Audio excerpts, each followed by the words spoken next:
여러분들께서 지금 이 시대를 직장 잘 다니시면서 기회를 포착하시는데 키워드는 신뢰입니다. 신뢰. 신뢰와 테크놀로지를 합쳐서 트러스트와 테크놀로지를 합쳐서 트러스트 테크라는 말이 나올지 모르겠어요. 혹은 트러테크 뭐 이런 말이 나올지 모르겠는데, 이 비트코인을 발견한 저는 신뢰에 대해서 공부하다가 발견했습니다. 이 지구가 어제 제가 드린 그 구글과 구글 뭐 지도를 가지고 하는 그거는 하나의 단적인 아주 쉬운 상상에 불과하고요. 정말 상상하지도 못할 그런 시대가 오고 있는데, 그 핵심 키워드 중에 하나가 트러스트입니다. 이 세상은 그 신뢰에 목마릅니다. 아주 신뢰에 대한 갈증이. 그럼 제가 한번 질문 하나 드릴게요. 여러분에 대해서 대한민국 국세청, 대한민국의 정부, 뭐 대표적으로 동사무소, 국세청 뭐 이런 데가 여러분에 대한 정보가 더 많겠습니까? 아니면 네이버, 카카오 혹은 페이스북, 구글이 여러분에 대한 정보를 더 많이 갖고 있겠습니까? 네, 굉장히 이상한 질문이죠. 근데 이것에 대해서는 답이 있습니다. 지금 그 빅테크들, 구글, 페이스북, 네이버, 카카오가 여러분에 대해서 더 많은, 정부보다 더 많은 정보를 갖고 있는 참 특이한 시대를 살고 있습니다. 그들이 데이터를 분석하면 여러분들이 지금 누구와 사귀고 있는지, 혹은 유부남이나 유부녀인데 바람을 피고 있는지 안 피고 있는지, 그 다음에 어떤 책을 읽고 있는지, 무엇에 관심이 있는지, 취미는 무엇인지, 재정 상태는 어떻게 되어 있는지, 그리고 어디에 주로 가는지, 종교, 정치 성향 다 알 수 있습니다. 네, 무서운 시대죠. 그런 거를 정부는 갖고 있지 않죠. 정부는 뭐 공식적인 뭐 서류를 통해서 이혼 여부라든가 뭐 이런 것들은 알고 있고 가족 관계는 알 수 있지만, 정부의 정보는 다 흩어져 있죠. 그리고 의사가 갖고 있는, 병원이 갖고 있는 정보가 또 정부한테 가지도 않는데, 이게 SNS라든가 점점 이런 데서는 의사들이 가지고 있는 정보까지도 합쳐지는 경향이 있죠. 그리고 여러분들께서 예를 들어서 어떤 병에 걸렸으면 이제 구글에 서치를 하기 때문에 빅데이터가 지능형이 되면 여러분들이 어느 병에 걸려 있는지도 알 수 있죠. 그래서 전염병의 경로를 구글이 찾아주기도 하지 않습니까? 고열 이런 것들에 대한 서치를 통해 가지고 어느 지역에서 지금 전염병이 확산되고 있다는 것을 알 정도입니다. 그런 구글이기 때문에 가능한 발상이고요. 그런 구글이 만약에 지표면을 토큰화한 서비스를 하면, 우리나라 같이 등기제도가 잘 되어 있지 않은 그런 남미나 아프리카에서는 어떤 정부보다도 공식력이 있는 그런 플랫폼이 될 가능성이 높고, 미국이나 우리나라 법치국가에서도 사후적으로 그것을 하나의 계약으로 인정하고 들어가면서 자연스럽게 해결이 되겠죠. 제가 시청자들 중에 뭐 40대 이하, 뭐 40대 이상도 괜찮은데요, 40대 이하 분들한테 드리고 싶은 말씀은, 여러분들께서 지금 이 시대를 직장 잘 다니시면서 기회를 포착하시는데 키워드는 신뢰입니다. 신뢰. 신뢰와 테크놀로지를 합쳐서 트러스트와 테크놀로지를 합쳐서 트러스트 테크라는 말이 나올지 모르겠어요. 혹은 트러테크 뭐 이런 말이 나올지 모르겠는데, 이 비트코인을 발견한 저는 신뢰에 대해서 공부하다가 발견했습니다. 이 지구가 어제 제가 드린 그 구글과 구글 뭐 지도를 가지고 하는 그거는 하나의 단적인 아주 쉬운 상상에 불과하고요. 정말 상상하지도 못할 그런 시대가 오고 있는데, 그 핵심 키워드 중에 하나가 트러스트입니다. 이 세상은 그 신뢰에 목마릅니다. 아주 신뢰에 대한 갈증이 장난이 아닙니다. 그래서 여러분들이 그 신뢰 문제를 해결하는, 혹은 신뢰 문제를 찾아내는 쪽에서 여러분들이 업을 찾아 나가시면 여러분들은 굉장히 성공할 가능성이 되게 높습니다. 지금 정보가 많아서, 정보는 이제 더 이상 뭐 새로운 그런 필드도 아니고, 새로운 아이디어도 아니고, 새로운 통찰도 아니야. 뭐 정보 알겠어, 오케이, 좋은 거 알겠어, 그럼 많이 만들어내는 거 알겠어. 이제 문제는 뭐냐면 신뢰입니다. 신뢰. 우리가 가짜 뉴스부터 시작해가지고 우리는 지금 신뢰 문제 속에 있습니다. 예를 들어서 결혼 중매 업체가 이모들을 다 몰아냈잖아요. 이모라는 말이 되게 생소할 텐데, 엄마 여동생 이모가 아니고, 옛날에는 법대를 딱 졸업하면은 이모들이 왔어요. 그 이모들이 바로 명문대 법대를 딱 다니면서 여대 졸업 앨범을 들고 찾아오죠. 그것이 바로 이모들입니다. 그렇게 결혼이 맺어졌는데, 그 이모들이 정보가 많이 틀리는 거예요. 그래서 그 정보들을 좀 더 이렇게 객관화시켜서 누군가가 이렇게 더 엄밀하게 검증해 줄 수 있지 않을까?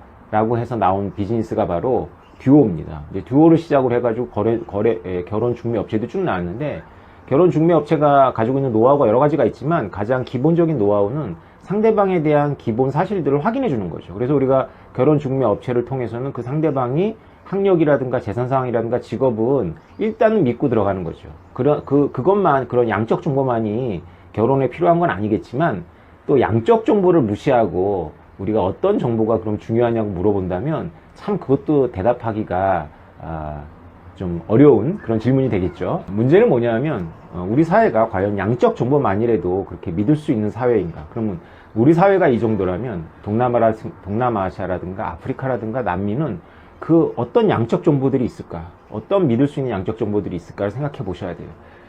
만약에 이 구글이나 네이버나 이런 데서 우리에 대해서 너무나 많이 알고 있는 것과 그 다음에 이 신뢰 문제와 이런 것들 관계에서 여러분들의 진로를 모색한다면 여러분들은 큰 성공을 할 수 있다.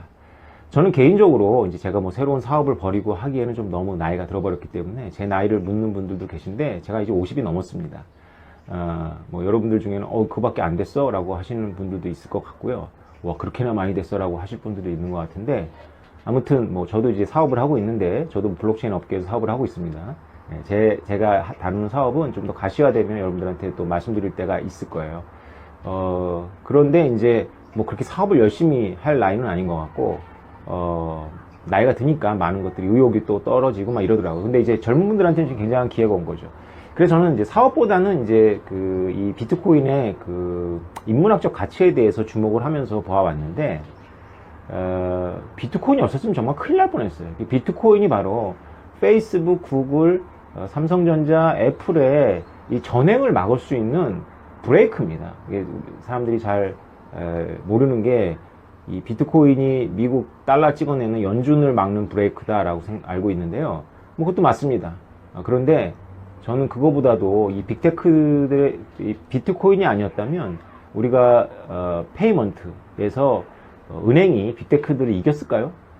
국가가 빅테크들을 감당할 수 있었을까요? 우리는 페이먼트마저도 카카오페이를 쓰듯이 삼성페이, 애플페이가 완전히 전 지구를 석권하는 그런 모바일 시대에, 그런 시대를 살아가게끔 되었을 겁니다. 그런데 다행스럽게도 빅테크들이 언터처블한 비트코인이라는 게 딱 나옴으로써 이 지금 빅테크들이 쩔쩔매고 있는 게 보이는 거죠, 눈에. 네. 그래서 이 비트코인이 화두인 거는 분명합니다. 그리고 비트코인이 뭐에 대한 화두냐? 신뢰에 대한 화두다. 이런 걸 여러분들께 생각하시면 됩니다. 또 하나의 질문은 뭐였냐면, 내가 인상적이었던 질문은 비트코인이 미국한테 유리하다.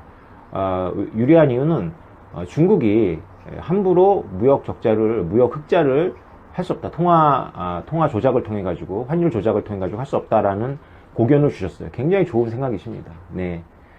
감동적인 그런 질문이었습니다. 우리가 바로 그런 대화를 나눠야 됩니다. 사실은. 제가 비트코인 강했다라든가, 지혜족보 책을 들고 경제학자들을 만나서 하는 이야기가 바로 그겁니다. 지금 우리가 19세기, 18세기에 근본위 제도를 다시 연구해야 된다.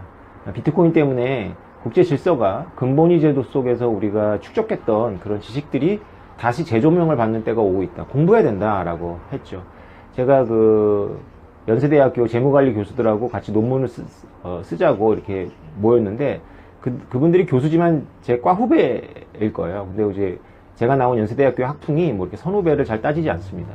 그냥 뭐 교수님인 거죠. 근데 이제 저의 은사님이 학장님이 마련한 자리였는데, 이분들이 뭐 3년이나 됐어요. 제 앞에서, 감히 선배 앞에서 굉장히 버릇없게 말하더라고요. 본인들이 교수라고 하지만, 우리가 뭐 연구할 게 얼마나 많은데 뭐 비트코인 따위를 연구합니까? 뭐 이렇게 말하더라고요. 그래서 저를 초대했던 학장님이 굉장히 난처해 하셨는데, 이게 젊은 교수들이 굉장히 버릇없다 이런 것보다도 젊은 교수들이 참, 이게 왜 이렇게 희망이 없나 라는 생각이 좀 들더라고요. 그 질문 주신 분 너무나 좋은 질문이고, 2013년도에 미국의 이 무역과 관련한 미국의 엘리트들은 비트코인의 잠재성을 그렇게 이해했던 것 같아요. 그래서 상원 청문회에 나왔던 법무부 차관보는 비트코인이 세계 무역을 건전하게 할 것이라고 발언을 했고요. 그 다음에 그 당시 연준 의장이었던 버냉키는 상원인가 하원에 보내는 레터에서 비트코인은 굉장히 프로미싱하다라고 답을 했습니다. 그 이유는, 그 배경을 보면 비트코인 때문에 중국이 환율 조작을 마음대로 할 수가 없고, 중국이 환율 조작을 마음대로 할 수 없으면 무역 흑자를 그렇게 마음 놓고 싸울 수가 없는 거죠.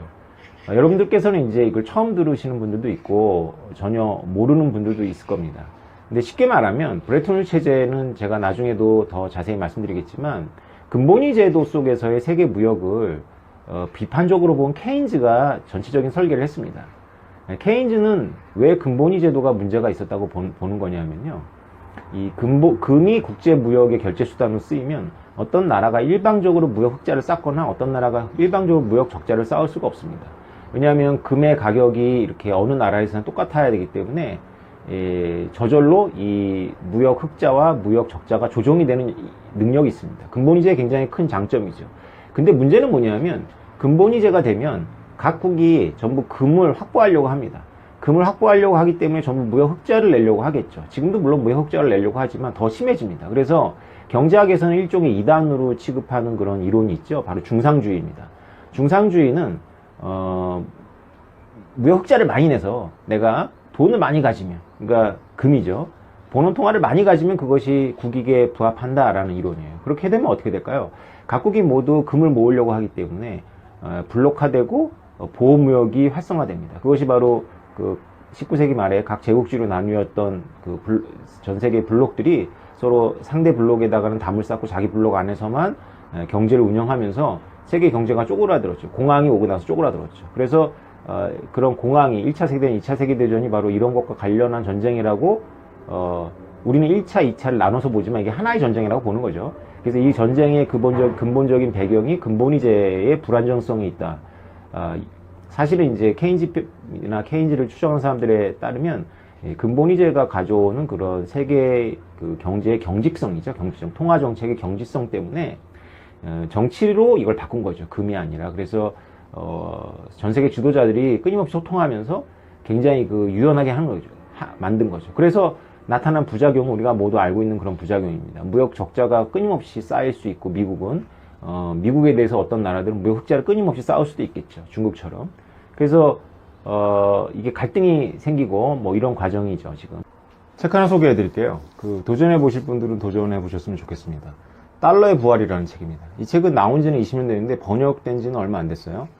폴 버커가 그 미국의 그 연준 의장으로서 그 가장 그 인플레이션이 심했던 시대의 연준 의장이었습니다. 그래서 폴 버커는 실패한 연준 의장이라고 생각을 하기 쉽죠. 그런데 우리가 알듯이 그린스펀 시대는 2008년도 리만 브러더스 사태 이후에 사실은 굉장히 실패했다라고 평가가 이루어지면서 그린스펀 시대에 그 좋았던 시절은 사실은 그 이전에 폴 버커가 잘 관리를 했기 때문에 왔다라는 그런 설득력을 얻으면서 폴 버커가 새로운 주목을 받은 거죠. 근데 이 책의 가치는 여러분들께서 이 책을 읽으면 국제 통화 정책에 대한 여러분들의 뇌를 오염시켰던 여러 가지 음모론을 여러분들이 좀 걸러낼 수 있는 그런 책입니다. 비전공자도 얼마든지 읽을 수 있는 책이고요. 나오는 내용을 뭐 다 이해를 못 하더라도 분위기를 알 수 있고, 국제 화폐 시스템이 이런 식으로 돌아가는구나. 안 읽으실 분들 위해서 딱 쉽게 설명하자면, 폴 버커는 이제 일본하고 서독하고 이제 일을 하는 거죠. 그 당시에는 중국이 부상하기 전이니까. 서독과 일본이 지금의 중국처럼 미국에 대해서 무역 흑자를 쌓았죠. 근데 미국은,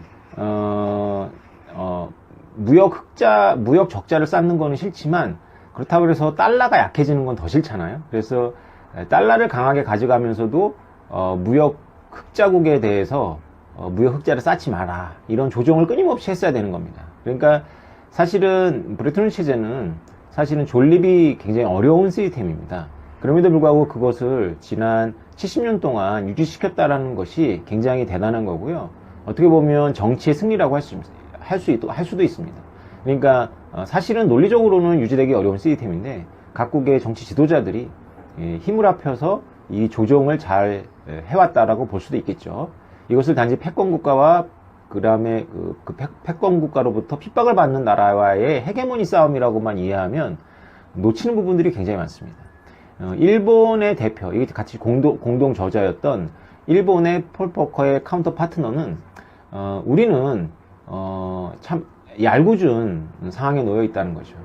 미국의 말을 미국의 일방적인 요구를 들으려니 너무 열을 받는데, 미국의 말을 안 듣자니 국제 통화 질서가 무너지고, 그것은 자기 나라에도 굉장히 이롭지 않다라는 거죠. 쉽게 말해서 서독과 일본이 지금의 중국처럼 미국의 기축통화 시스템에 도전할 수 있는 얼마든지 기회가 있었고, 기축통화 시스템의 그 부담을 떠안을 수도 있는 기회도 있었고, 미국도 그것을 원했습니다. 그런데 그것을 거부한 것은 서독과 일본이죠.